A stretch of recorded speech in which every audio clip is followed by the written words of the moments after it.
¿Qué tal? ¿Cómo les va? En Perfiles de hoy vamos a hablar con el secretario de Justicia de la provincia de Santa Fe, el doctor Gabriel Somaglia. Bueno, fue fiscal municipal, docente universitario y yo creo que es uno de los grandes mentores de un ambicioso proyecto que se llama Santa Fe más Justicia. Y digo, sin exagerar, casi revolucionario cuando estamos hablando de modificar leyes de hace 60, 70 años para el funcionamiento del Poder Judicial. Creo que es un cambio realmente importante.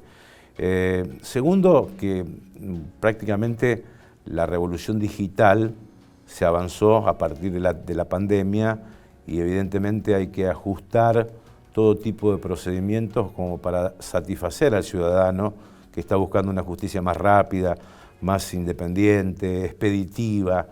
Bueno, todos estos temas están contemplados en tres pilares básicos que vamos a hablar, como la reforma de códigos, la ley orgánica del Poder Judicial, bueno, todo lo que esto significa para tener una mejor justicia. Esto acordado con todos los poderes del Estado, que también es un tema muy importante, es decir, el poder legislativo, que tiene que consagrar en ley todo este proyecto de Santa Fe más Justicia, el propio Poder Judicial, también la consulta de los colegios profesionales, obviamente el Poder Ejecutivo como mentor de esta idea. Bueno, todos estos temas con el doctor Gabriel Somaglia en segundos aquí en Perfiles.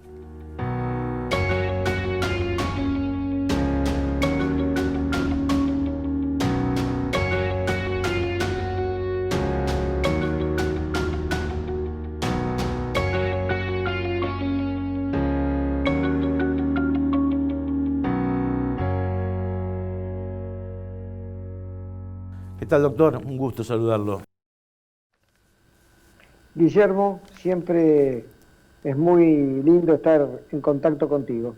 Bueno, o sea, diagnóstico de cómo estamos y qué es lo que se pretende con esto, Gabriel. Bien, este programa que vos referías tiene como propósito repensar la justicia hacia el futuro.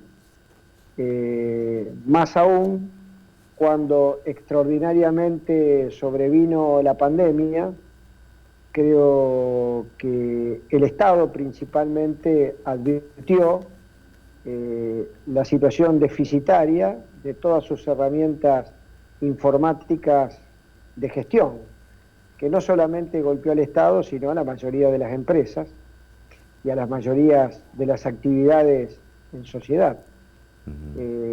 La comunicación a través de medios electrónicos evidenció que el Estado en sus distintos quehaceres no estaba actualizado para absorber la cantidad de trámites y gestiones que se producen, y en lo que hace al área de justicia, específicamente la satisfacción de todo el diligenciamiento de los juicios. Y esto sin duda repercute en la valoración que hace la sociedad de la actividad judiciaria. Por lo tanto, a partir de ese diagnóstico, y como vos referiste al inicio, la existencia de modos, de procedimientos que tienen una antigüedad bastante vetusta en nuestros regímenes procesales, hace que merezca una revisión. Concretamente, hay un punto dentro de lo que días atrás se le presentó al gobernador como un proyecto de ley, que es un proyecto acerca del nuevo Código Procesal Civil y Comercial para nuestra provincia. ¿Qué es esto? Para que la gente lo pueda entender. Cuando una persona tiene la necesidad de cobrar un crédito porque el contrato no se cumplió, vendió una cosa en cuotas, le pagaron una parte y la otra parte no, tiene que terminar en la justicia para reclamar ese interés patrimonial. Puede sobrevenir un siniestro en automotor, un choque, y hay que reclamar los daños y perjuicios del mismo, terminamos en la justicia. Uno quiere cobrar un cheque y el cheque no lo puede cobrar, tiene que recurrir a la justicia. Los problemas que sobrevienen de las relaciones de convivencias o las relaciones en las propiedades horizontales terminan en la justicia. Las cuestiones de familia, en relación a tenencia de hijos, divorcios, alimentos, todo esto termina repercutiendo en la justicia, que todos esos conflictos que estoy señalando se tratan de la vida, de lo que nos pasa desde que nacemos hasta que morimos. Y para llevar adelante esas circunstancias conflictivas es imprescindible transitar un proceso, un procedimiento, una modalidad hasta llegar para que un juez lo resuelva. Esa modalidad del proceder en un juicio nos regula una ley que es del año 1961, creo que entró en vigencia en el 62, por lo tanto tiene 60 años. Y eso requiere, sobre todo, de un expediente articulado en modo papel, con un sinnúmero de requisitorias probatorias y una serie de procesos que muchas veces lo diligencian los propios empleados del Poder Judicial, y el magistrado solamente toma nota de ese conflicto cuando tiene que resolver en expedientes que muchas veces tienen más de 1000, 2000 fojas. Gabriel, lo que simplemente te interrumpo por una anécdota. Bueno, que yo cuando estudiaba en la facultad, la materia procesal, entre otras cosas, te enseñaban a coser los expedientes, es decir, literalmente a coserlos con hilo y aguja. Cosíamos los expedientes para que tengan una estabilidad como una carpeta. Era imposible no llevar 1000 fojas. Creo que era la primera enseñanza al ingresar al Poder Judicial, era lo primero que te enseñaban, era a coser un expediente. A coser un expediente, es decir, ¿esta reforma tiende a la despapelización de la justicia?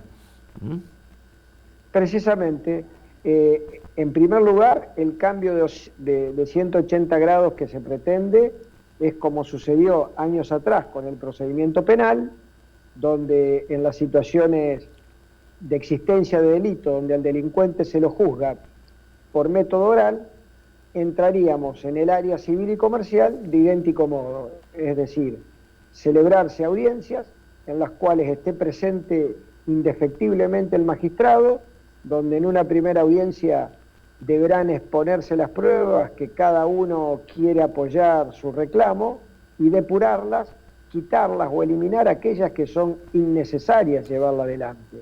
Porque no nos olvidemos que en este tipo de conflictos lo que uno alega debe probar con documentación. Y muchas veces se producen expedientes que tienen miles y miles de fojas. Entonces, a lo que pretendemos apuntar es que suplantar esa tanta cantidad o volúmenes de fojas y hojas papel por documentos electrónicos que van a permitir, sin duda, agilizar tiempo en el proceso. Gabriel, ese fue uno de los convenios que se firmaron días atrás, donde tiene como puntapié inicial 2 o 3 gestiones específicas. En primer lugar, hacerlo con lo que son los procesos sucesorios, hasta la declaratoria de heredero y su inscripción. Muchas personas han pasado por ese proceso donde algún familiar ha fallecido o algún amigo y han tenido que obtener la declaratoria de herederos. Y esa declaratoria de herederos tenerla que inscribir en cualquier oficina del Estado.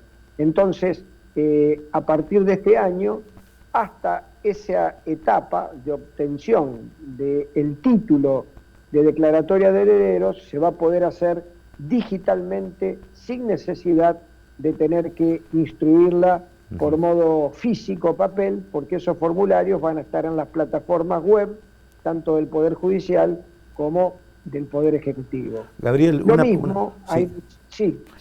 pregunta. Vos citaste una serie de casos donde terminan en un embudo en la justicia, ¿no? El conflicto de la tenencia de hijos en una cuestión familiar, aquel que no ha cobrado la totalidad de las cuotas en un crédito, digamos, un siniestro automotor. Te pregunto, ¿será imprescindible o no una mediación previa para que no llegue a la justicia y la justicia, bueno, prácticamente sea la caja de resonancia de un montón de conflictos. Sí, la mediación prejudicial, que es la que vos te referís, Sí. va a continuar vigente, es decir, que antes de llegar a un estrado judicial, obligatoriamente hay que pasar por una oficina de mediación. Lo que sucede es que existe en la mediación penal y existe en el procedimiento penal aquellas posibilidades que se denominan juicios abreviados, donde el fiscal puede convenir con el defensor el encasillamiento de la conducta delictiva y hasta la sanción. Aquí, cuando se discuten intereses que van más allá de lo que puede resultar un delito, que tiene como pena, puede ser la prisión, la privación de la libertad, cuando se tratan de intereses particulares o privados, la realidad nos muestra que hay muy poca vocación conciliatoria o de consenso. Esta falta de vocación de consenso creo que no es ajeno a los tiempos que estamos viviendo, en una sociedad tan conflictiva, con una grieta tan pronunciada en distintos ámbitos, no solamente en el ámbito de la política, sino en la vida misma, donde vemos o advertimos que la sociedad está en un estado de ebullición, donde la paciencia o la templanza o la vocación hacia al diálogo estamos muy lejos. En estos intereses particulares, donde se discuten estas controversias que referíamos hoy, no hay que olvidarse que el interés es un interés privado y las partes tienen la libertad y tienen la autonomía de la voluntad para poder acordarlo. Pero por sobre todas las cosas, Guillermo, lo que nos estamos olvidando, que el contrato que una persona ha suscrito es obligatorio para las partes. Y parece que en estos tiempos la palabra o el contrato es algo que puede incumplirse sin consecuencia alguna. Entonces yo recuerdo a mis padres o a mis abuelos cuando decían: mi palabra vale más que una firma.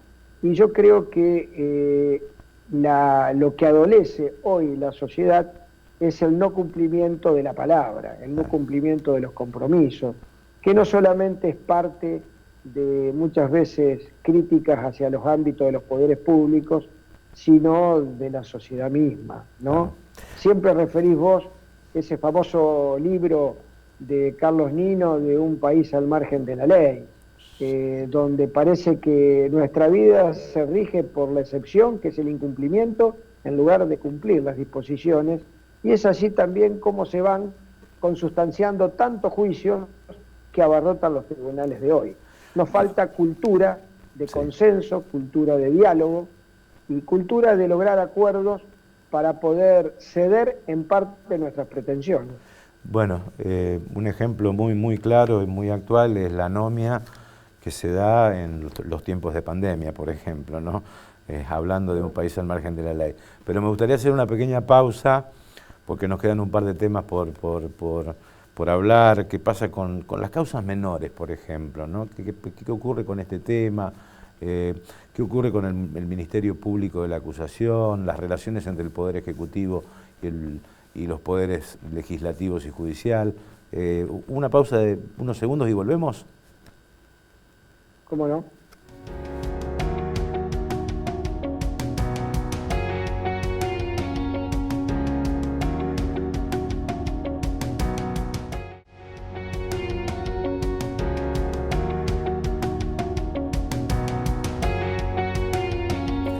Bueno, seguimos con el secretario de Justicia, el doctor Gabriel Somaglia, bueno, hablando de Santa Fe más Justicia, este proyecto que yo decía en la introducción revolucionario, cuando estamos hablando de cambiar leyes de 60 o 70 años atrás, ¿no?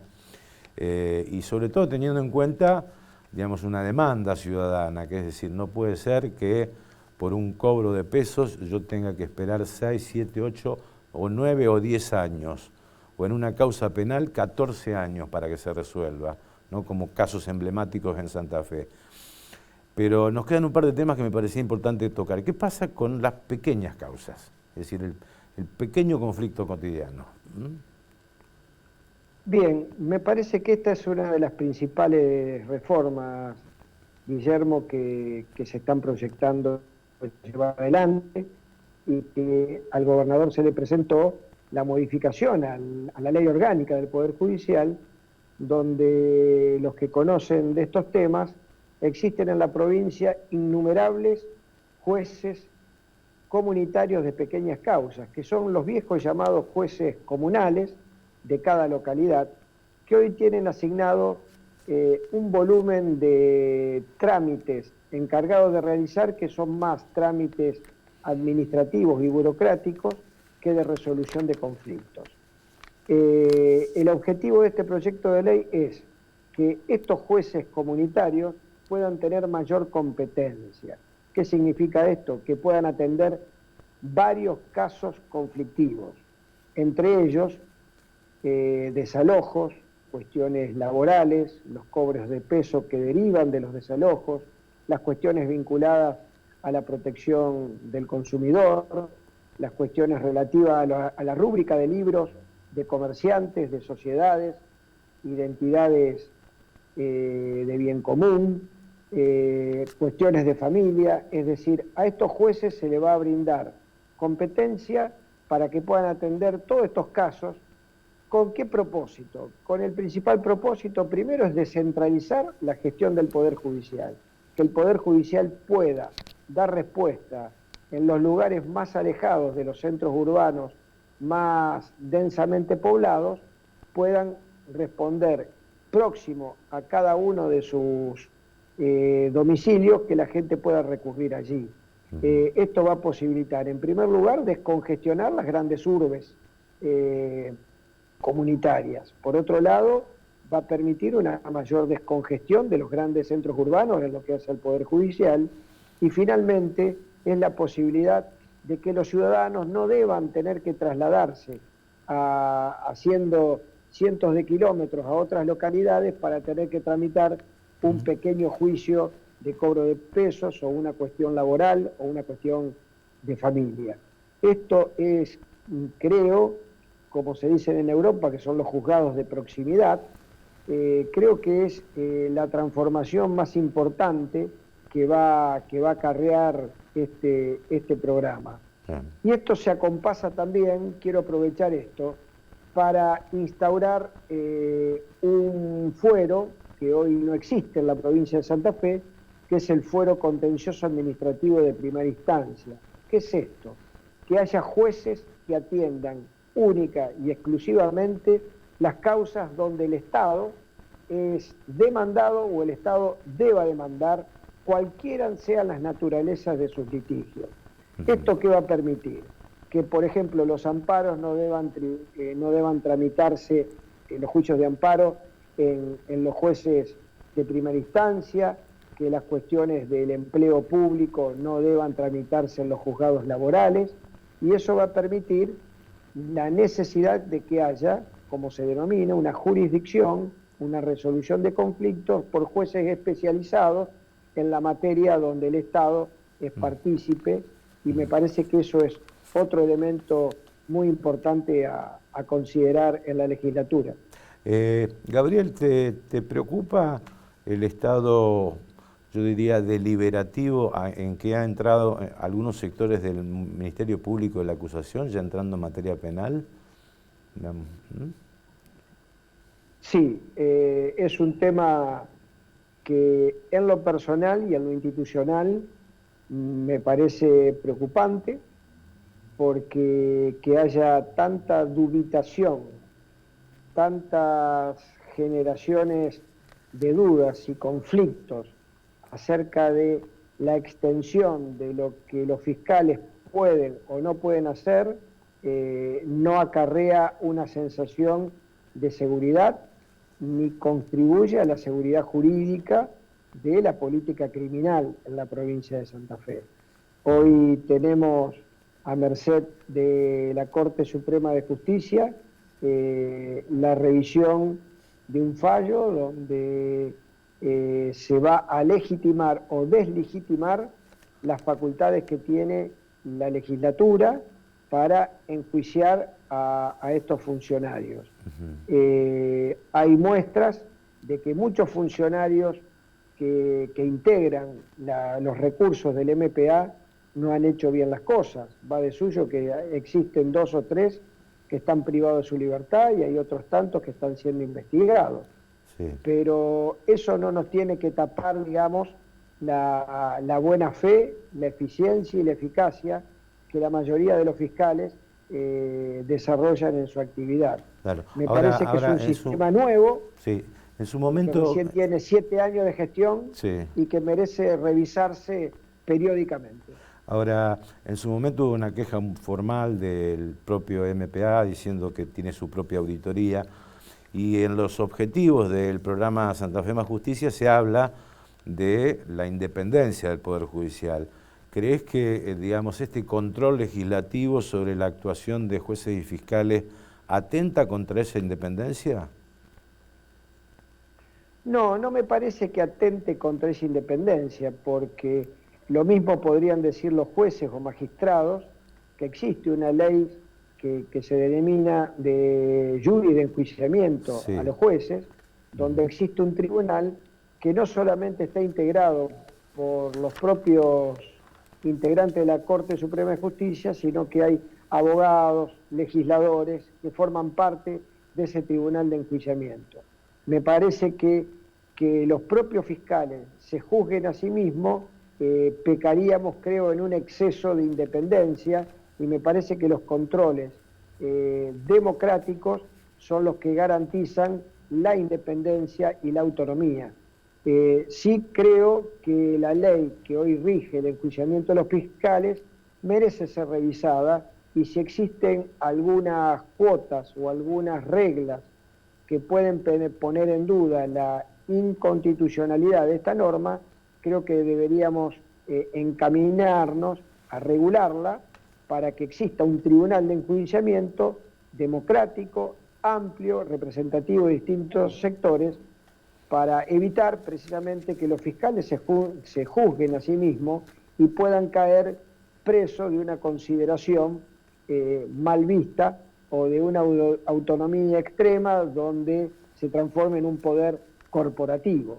Entonces, yo veo bien que el juzgamiento a los fiscales debe organizarse un tribunal similar al que tienen los jueces. Gabriel, por último y breve, porque ya estamos, y bueno, podríamos seguir hablando horas más, ¿no?, sobre la ley de víctimas, una serie de temas que están dando vueltas, pero también hay una demanda ciudadana frente al menor que delinque. ¿Qué respuesta se le da, ¿no?, a situaciones donde son reincidentes y menores de edad que muchas veces son utilizados por otros delincuentes, ¿no? ¿Qué pasa con el Código Procesal Juvenil, sí, por ejemplo? Pasa que la provincia, en ese tema, es raro decirlo, pero no tiene un Código Procesal Penal Juvenil. Los menores que cursan entre los 16 y 18 años son responsables penalmente de aquellos actos que producen y que constituyen delitos. Y no existe un procedimiento reglado que pueda proteger los intereses de todos los involucrados, de la víctima, como del menor que delinque, como de aquel mayor que se aprovechó del menor para eso. Pero también tenemos otro problema, que son los menores de 16 años que delinquen, que no son punibles, es decir, no son sujetos pasibles de una pena penal, pero que el Estado debe abordarlo. Este programa de Santa Fe más Justicia, uno de sus principales cometidos es elaborar en el curso de este año y el próximo un Código Procesal Penal Juvenil que cubra este bache, esta laguna legislativa que no es para nada grata que nuestra provincia no cuente con un código de esas características que brinde las mayores garantías al menor que pueda resultar acusado, como así también todos los derechos reclamatorios que tiene la víctima cuando padecen de sucesos criminales donde existen menores. Ese es un tema que se ha decidido abordarlo y que con mucha firmeza estamos seguros de que vamos a obtener un proyecto de ley para luego remitirlo a la legislatura. Gabriel, gracias por tu tiempo, muy amable, gracias por compartir perfiles con nosotros. Siempre es un gusto conversar contigo y con la audiencia tan importante que sigue este programa. Bueno, muchas gracias. El secretario de Justicia de la provincia de Santa Fe con nosotros. Bueno, le agradecemos, está Agustín, en los controles está Tato, y la saludamos también a Maggie, que fue su cumpleaños en estos días, así que siempre nos acompaña en Perfiles de Época. Nos despedimos hasta nuestro próximo encuentro.